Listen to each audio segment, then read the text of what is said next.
Hello and welcome to the recap of day 19 in the Karen Reed case. Finally, hard evidence, physical evidence, experts who can talk about what they found at the scene and how they interpret what they found in the scene. I've been waiting for this. The first guy, the search team leader, the guy who did the crime scene search, started about talking about how much snow he got. Apparently in Canton, when you're on standby, you don't clear your driveway during the day. You wait till you get called out, and then you spend half an hour cleaning your driveway. Why did we need to know this? Why did we need to know this? I don't understand. Why? Is it because Massachusetts is right next to the Mexican Gulf? They don't know what snow is, so he wants to make sure the juries know this white powdery stuff from the sky is called snow that stays on the ground if it's cold enough. I don't know what Lally is doing. But back to reality. They searched the scene. They found pieces of tail light and a shoe perfectly placed up against the curb, and pieces of tail light all recovered within 1 foot of the shoe. During his direct testimony, he said, well, 3 to 6 feet, depending on when you listen to him, from the shoe is where he found all the evidence. It was so close that they couldn't GPS mark it. Then, when he was asked on cross if he testified earlier that all the evidence was within 1 foot of each other, he said, yeah, as every witness. And he had to admit, yes, all the evidence was found within 1 foot of each other. Is that anything? To me, it seems highly unlikely that you have an impact. Again, this will be the theme of the day. There will be a quiz in the end, so take notes. Science. You have an impact. I believe that's the law of motion. So the kinetic force put on this body should send it flying. It doesn't do that in Canton. It flips it to the side. But all the pieces of evidence, the shoe that's on this person who didn't go flying like a normal person would, but just flipped over in the Canton specific way, the shoe stays on the ground because that's not affected by the same impact kinetic energy like the rest of the body it's connected to. And the tail lights from the car fall straight down on that shoe. There won't be any motion from that either. I didn't go to school. I don't know. I thought there was some rules of when acted upon by some certain force, another object will. But don't do that in Canton. Other than that, what did they find at the scene? Well, they find the shoe, they find some tail light, and that's about it. Did they find a cap? I'm not even sure. Because I have to admit, yes, later when we saw his clothes, we saw the belt on the pants. I had been led to believe, and I have to admit, I swallowed that one, that the belt was missing. It wasn't. But we'll return to the clothes later. But they found a some taillight pieces, and they found a shoe. Great job, search team. You did what you should. And on cross-examination, well, he might have liked that the crime scene had been cordoned off for the 10 hours from they released it in the morning to he arrived, but it happens sometimes. He was asked if he was ever called back, and he said, yes, sometimes we're called back to crime scenes where did they do it in this day, this day, this day, this day, this day, which corresponds with the days where Proctor and the police chief found additional tail light. And he said, no, we were never called back, which is weird. Why wouldn't the police chief, even though he was on sick leave, when he finds that piece of evidence, when he just randomly drives down the street, sees that piece of evidence, why don't he call in the search team and say, hey, guys, you missed some. You better come back, look for it again. That's one, probably not important. You shouldn't think about it. But do the jury see it? I don't know. This witness, I would rate at a 60% favorable to the state. They got some jabs in on him. The reporting was wrong. The search was only in the area Lally pointed out. They didn't really hit it. The curb where the shoe was, to me, kind of looked as the same place the EMTs had cleared earlier, but didn't find the shoe. But I don't know. I think he was a good witness for Lally for once, but still, he wasn't a great witness. And this is facts evidence. And again, your reports are wrong. You change your testimony on the distance of between evidence. Every witness just seems weird. Then we came to, well, let's end it with the last one. I can say the last one, absolutely waste of time. She was just there to put in a lot of photos. They will start interrogating her Wednesday when we pick up. But she had a nice haircut. And she was just saying, yes, I know this picture. The second witness was the big witness. This was all the forensic science. She was the one who tested Karen's car, found no biological evidence except one little tiny piece of hair that stuck to the rear quarter panel just below the tail light on the car. It wasn't stuck on with anything. She could just peel it off with a tweezer. That brave little hair had survived a snowstorm, the worst blizzard in human history,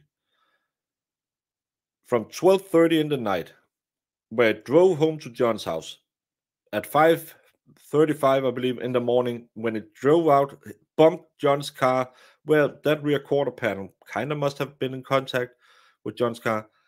Drove out, found Jen McCabe and Carrie Roberts, drove back to the house, still in a snowstorm, left the car at the scene, was filmed by the body cam from the police, not body cam, dash cam from the police officer doing the welfare check on the kids. Then Karen took that car, drove it down to her parents, where it was later impounded and towed back to Canton Sallyport, where it stood in a garage for 4 days before she did her inspection of it, which is 2 days after we saw the blood cups next to the car in previous videos. And that piece of hair clung on for dear life until she could take a photo of it. It's only Lally who doesn't have amazing hair in Canton, I believe, because that guy has gotten more bald doing this trial. But that was what she found on the car. She found some dinks and some scratches. Yes. My daughter borrowed my car while I was in the US. It had a few more scratches when I come back. That's weird how that works. Anything consistent with an impact, again, on a 217-pound body? No real dents. There was some scrapings along the side and on the rear passenger side. There was some what more looked like either a pellet gun or a BB gun, an airsoft gun on the just on the middle of the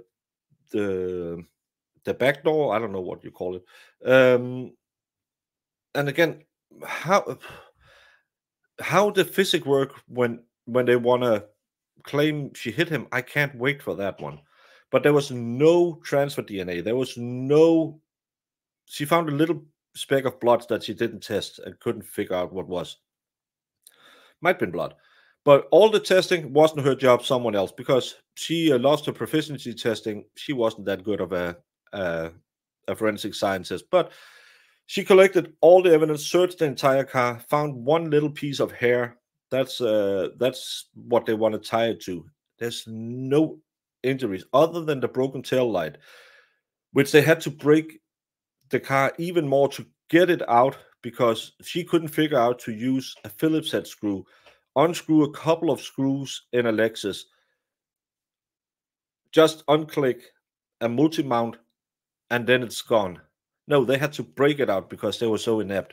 She couldn't tell you who was in the garage. She knew Proctor was there, and some guy randomly just walks up when she needs the car's tail light and says, I can do it. He couldn't, but that was fine. Happens all the time. They tried to get in the chain of custody reports she had. but Bev ruled against it. I don't know why. Probably because Proctor don't have any uh, uh, custody reports. So that's going to be interesting to listen why he didn't note anything. And another thing, she tested all of John's clothes. She didn't get that till 45, 47 days after the incident. She wasn't handed it at the police department saying, hey, you can look into that. No, they waited more than a month to give her more of the evidence. I hope there's a good chain of custody report for that. But before I leave you with anything, I told you there was a test, because go to my Discord, look at the clothes from John O'Keefe that we were shown. We were shown that it had holes on the arm. I didn't think they're lined up with the scratches to his arm, and there was more holes than tears. So I don't know. It could be. I don't want to speculate, but there was some holes to the arm. But the thing I want you to notice is all the brown stuff on it. That's words I can't say on YouTube. What was Lally's description of the incident? It was she bumped him, he fell backwards, hit his head, passed away. He had blood from the bib area to the top of his pants. Now, this is the question, and write it in the comments. I believe it was in 16 something. There was a guy in Britain who was lollygagging under a tree one day. Then this stupid apple fell down, made him invent a theory. Do you know what theory that was? I can help you so much. The guy was called Newton. He's quite famous. You can look him up on Google if you want to cheat. But what Newton found out was apples who are stuck in trees, if they lose grip on the tree, there's some invisible force that pulls them down. How does a body? Lally claims he fell back, was on the ground. How does this body bleeding from this part of him get blood on this part of him? I don't know how physics works in Canton,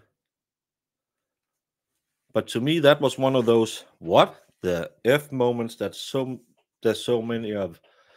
But friends, Roman countrymen, your assignment is to put in the comments what, if any, physics works in Canton, because gravity doesn't work, electromagnetism doesn't work.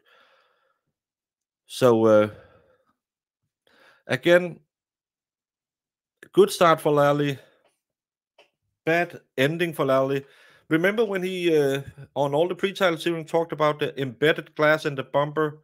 In the opening statements, he kind of said two things. He said on the bumper and in the bumper. Now we have testimony that glass that all the anti-Karen Reed people have said was clear proof that she hit him. It wasn't embedded on the bumper. It just lay on top of the bumper. Again, how do physics work? And the glass falls down on the bumper.